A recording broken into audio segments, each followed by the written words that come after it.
Tons of trash has been removed from the Gulf Coast over the years, thanks in part to volunteers and members involved in the Mississippi Coastal Cleanup. And joining me now to tell us more is Eric Sparks and Kelly Griffin. Thank you guys so much for joining us today. Thanks Lindsay. For having us. Yeah, so tell us a little bit about the Coastal Cleanup and what you guys are doing.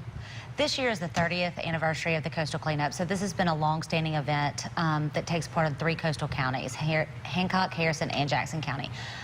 This year we have about 1,900 volunteers already registered, so it looks like it's going to be a record year. Wow, that's awesome that so many people are getting involved. Absolutely. And now I bet over the years you guys have collected tons of trash. Tell us a little bit about what you guys find out there.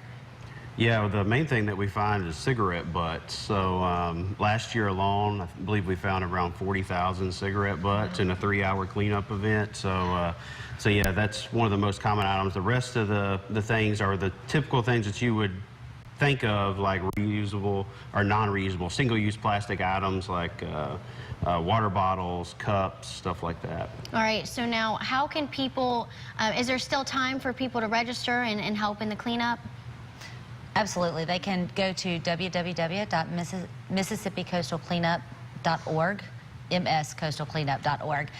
There's a drop-down list. They can pick a location and come join us Saturday morning. All right, sounds good. And now what is the urgency involved in what you guys are doing and getting involved in this coastal cleanup? You know, it must help. It helps a lot. Mm-hmm.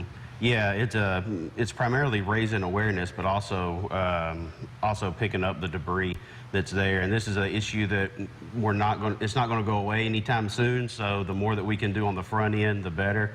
And yeah, things that we can do to kind of slow down the amount of trash that we're getting at these cleanup events is to minimize your single-use plastic use, reusable water bottles, reusable shopping bags. Not throwing your cigarette butts out on the beach will be a great thing too. So. All right, well, sounds good. Well, thank you guys so much for joining us. If you want to join in on the cleanup, Kelly gave you all that information earlier. Well, thank you guys again.